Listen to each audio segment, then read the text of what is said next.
It started at a barbecue. Nothing suspicious, nothing dramatic. Just me, flipping burgers, half listening to a story my buddy Eric was telling, when he suddenly paused and glanced at me with a look I'd never seen on his face before, a mix of hesitation and guilt. "David," he said slowly, "you ever wonder why Melissa's been traveling to Chicago so often lately?" I blinked, flipping the burger on the grill to hide the sudden chill running down my spine. "Work," I replied casually. "Meetings with clients." Eric didn't say anything for a moment, then lowered his voice. "Yeah, except I saw her last weekend. At the airport. With some guy? They weren't just traveling. They were holding hands. She kissed him." The spatula slipped in my hand. That night, I didn't sleep. I didn't confront Melissa either. I just stared at the ceiling and let the silence wrap around me like a noose.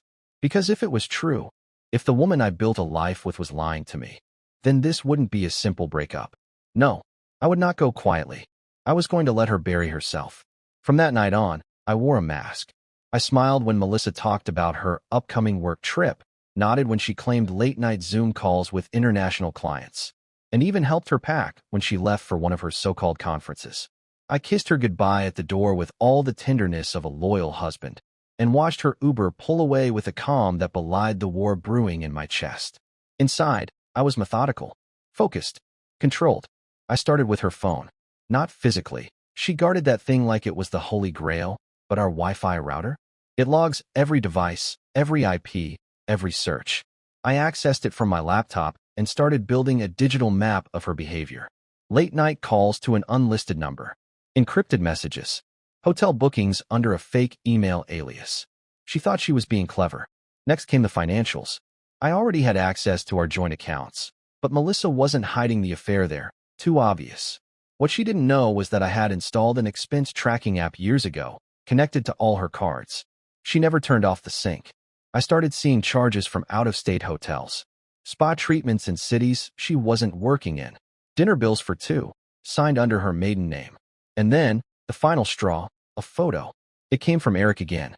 He'd gone out of his way to find her during one of her trips. The picture showed Melissa on a hotel balcony in Chicago, drinking wine with a man I didn't recognize. Tall, smug-looking, hand on her lower back like he owned her. She looked happy. That was the hardest part to swallow. I sat on that image for a long time, staring at it, wondering how many lies a person could tell before they started believing their own version of the truth. But I didn't confront her. Not yet. I wasn't interested in arguments or tears. I was interested in consequences. And I had a plan. 3 weeks after confirming the affair, I made Melissa breakfast in bed. Her favorite: avocado toast, perfectly poached eggs, and a latte with almond milk and cinnamon, just how she liked it. She looked surprised, even touched. "What's all this for?" she asked, smiling at me with the same mouth that kissed someone else when she thought I wasn't looking. "Our anniversary's coming up," I said with a shrug. "I thought we could do something special." Her face lit up. "You remembered?" Of course I did, but not for the reason she thought. That night, I booked her a one-way ticket to Paris. First class, hotel suite for a week. A generous budget attached to a prepaid card. All in her name. It was a dream trip, the kind of thing we used to talk about when we first got married, before lies and lust corroded the foundation of our home. But here's the thing, I didn't book 2 tickets. I told her I couldn't come. "Work," I said. "New client. Big opportunity. But you should still go. Treat yourself. You've earned it." She hesitated, just for a moment, and then agreed a little too quickly. I knew why. Paris wasn't for sightseeing. It was for him. I watched her leave for the airport a week later, suitcase in hand, hugging me tightly and whispering, "I love you," in my ear. She didn't see the phone in my other hand, recording the entire thing. That video would come in handy later. The second her plane took off, I got to work. I had 7 days, and I intended to use every one of them like a surgeon with a scalpel. First, I met with a lawyer. Not just any lawyer, but a shark named Lorraine Beck. She was a friend of my older sister, known for annihilating her opponents in court and digging up every hidden asset, every dirty trick.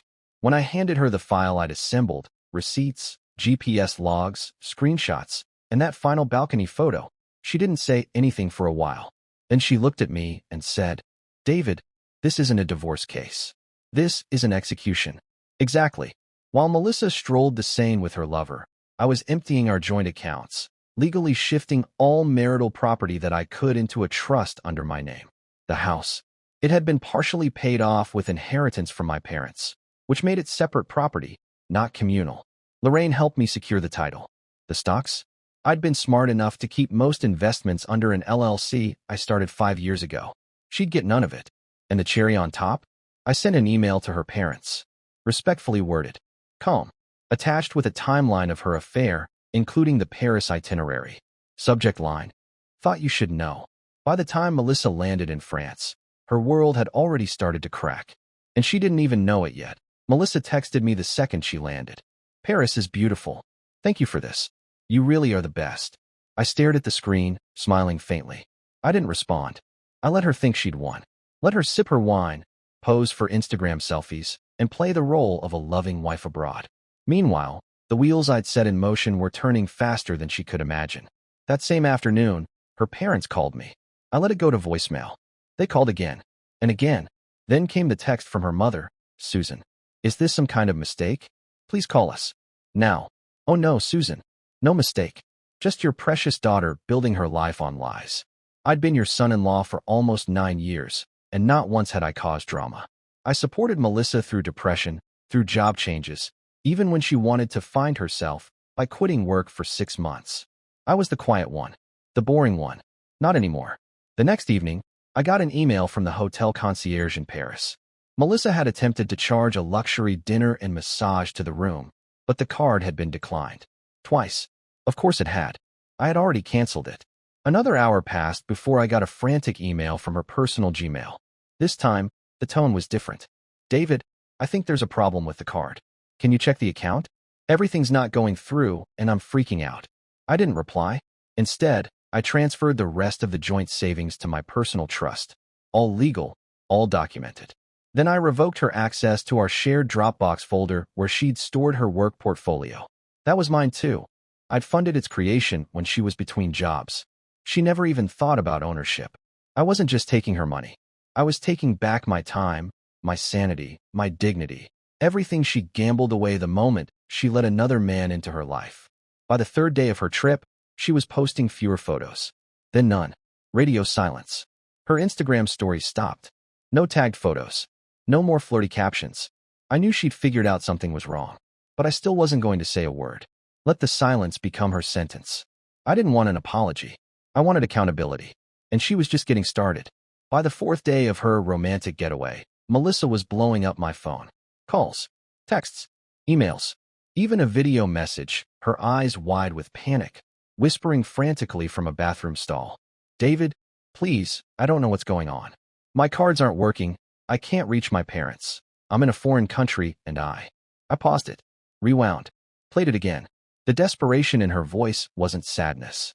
It wasn't guilt. It was fear. Fear that her safety net had snapped under her. I poured myself a drink and watched her spiral in HD. She hadn't even made it to day 5.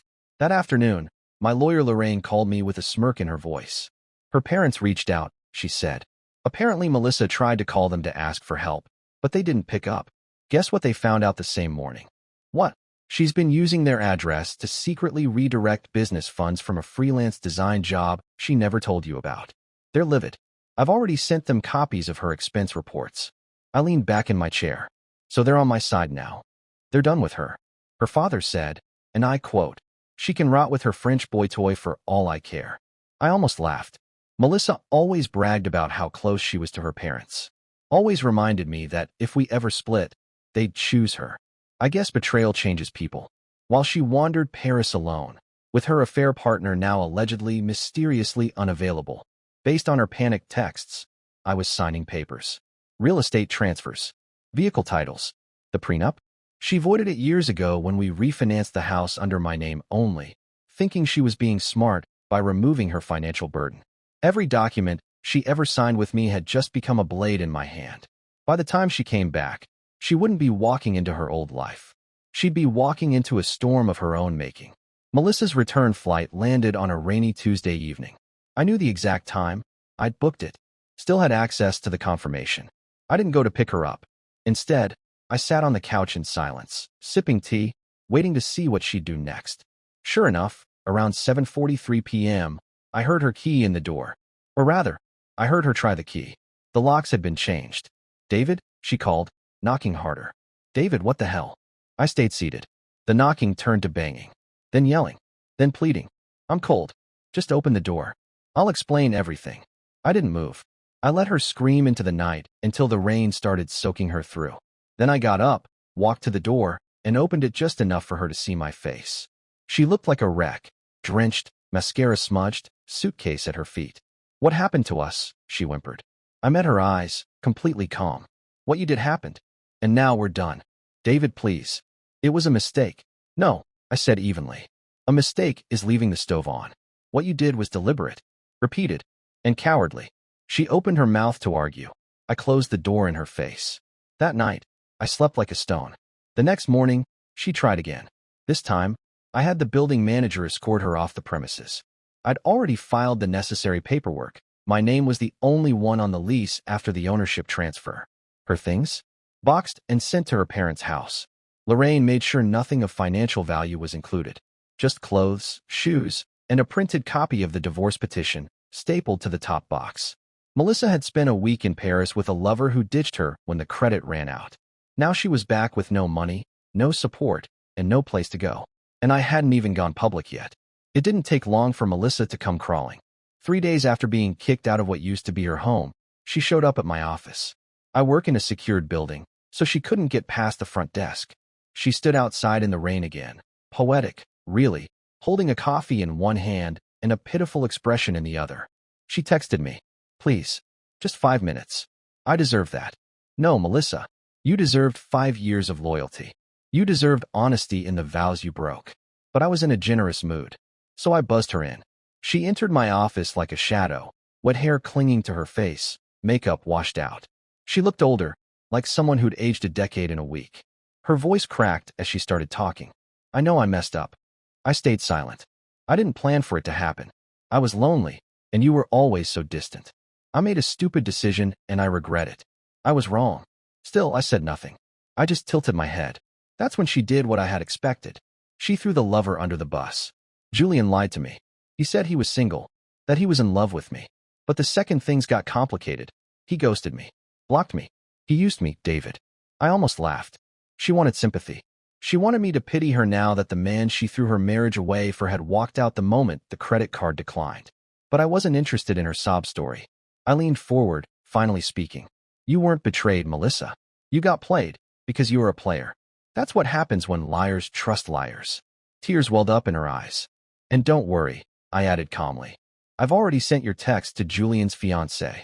Her face went pale. Yes, fiancé. Turns out Melissa's Paris lover had someone waiting for him too. Lorraine found her through a reverse image search of one of their cozy little travel photos. Took us 3 hours to track her down. 10 minutes to drop the bomb. Melissa collapsed into the chair opposite me, silent, stunned. But I wasn't finished. I'm not here to hurt you, I said, rising. I'm just making sure you feel what I felt. And it's only just begun. 2 weeks later, we had our first official court appearance. Melissa looked like she had been run over by her own decisions. The confident, stylish woman I once married was gone, replaced by someone gaunt, twitchy, and clearly out of her depth. Her lawyer was someone she scraped together last minute, a public defender with little time and even less fight. Meanwhile, I sat beside Lorraine Beck, the legal equivalent of a buzzsaw and lipstick. Melissa tried to smile at me across the room. I didn't blink. The judge called the case, and Lorraine wasted no time. She presented a clean, devastating package. The affair, the secret spending, the fraud with her freelance contracts, and the trip to Paris as the cherry on top. Every document was time-stamped. Every receipt had context. Every screenshot spoke louder than Melissa ever could. Her lawyer stammered something about emotional distress and a lack of communication in the marriage. The judge didn't buy it. Not for a second. By the time we broke for lunch, it was clear the court was siding with me. Even the clerk looked at Melissa like she'd just bitten the hand that used to feed her. But the best part came when Lorraine leaned over and whispered, "Want to push for spousal support?" I looked over at Melissa, broke, exposed, and barely holding it together. "No," I said with a smirk. "I'm not paying her a cent." And the judge agreed. Because of her deceit, abandonment, and misuse of shared resources, Melissa walked out of that courtroom with nothing but her last name, which I imagine she'll drop soon enough. I didn't gloat. I didn't speak to her. I just left the courthouse with Lorraine, the crisp air outside feeling like freedom. But this story wasn't over. Not yet. After the court hearing, Melissa disappeared for a few days. No texts, no emails, no pop-ups at my office. Radio silence. I figured she was licking her wounds somewhere, maybe sleeping on a friend's couch, if she had any left. Most of our mutual friends had already chosen sides, and not hers. People talk, and screenshots spread faster than truth these days. But I wasn't interested in revenge anymore. I was interested in closure. That's when the fallout truly began. First, her freelance clients dropped her. One by one. Quietly. Professionally. Most of them had been referred through me. Contacts I had built over the years. People who respected my integrity. When word got around that she'd been double billing clients and redirecting payments under different emails, they bailed. Her portfolio? Useless now. Lorraine had already trademarked the brand name under our old LLC, and I wasn't about to license it back. Then came the family drama. Melissa's sister, whom she always bragged about being closer to than anyone, posted a not-so-cryptic Instagram story. Black screen. White text. Some people don't deserve second chances, especially when they set fire to the people who love them most. Brutal, but not inaccurate. Her parents stopped replying to her entirely. I know because Susan, her mother, called me to apologize. We raised her better, she said, voice trembling. I don't know what she's become. I didn't know what to say, so I said nothing. Because I wasn't doing any of this. Melissa did it to herself. All I did was step out of the way and let her lies catch up to her. That night, I finally unblocked her number. She texted within an hour. Can we please talk? Just one last time. I stared at the screen for a long time. Then I typed back. There's nothing left to say. And hit send. I didn't expect to see her again. Not in person, at least. But a week later, I walked into my favorite cafe, the quiet one on the corner with mismatched chairs and decent jazz, and there she was. Melissa, sitting alone at a table near the back, nursing what looked like a lukewarm coffee. She saw me instantly. Her eyes widened. She stood up halfway, like she was unsure whether to smile or cry. I didn't stop walking, didn't acknowledge her. Just ordered my drink and sat by the window. She approached me cautiously, voice barely above a whisper. David, please. I sighed and gestured for her to sit. 5 minutes, I said. Not a second more. She sat down across from me like someone on trial. And maybe she was. I wanted to say I'm sorry, she began, voice trembling. I lost everything. My work, my friends, my family. Even Julian. He blocked me on everything. Said I was too much drama. I didn't flinch. I wanted her to keep talking. Keep revealing the weight of her consequences. I was selfish, she continued. I took your kindness for granted. You didn't deserve what I did to you. She looked up at me then, searching for something. Maybe forgiveness, maybe pity. But I had neither left to give. You're right, I said quietly. I didn't deserve it. But I survived it. She blinked. What happens now? Now. I leaned back, calm and steady. Now you rebuild your life, brick by brick. Just like I had to do, after you detonated mine. She opened her mouth, then closed it again. There was nothing left to say. She stood slowly, shoulders slumped, eyes hollow. Goodbye, David. And with that, she left the cafe. No hug, no drama, just an ending. And for the first time in years, I felt something I hadn't in a long, long time. Peace. After that final meeting in the cafe, something inside me shifted.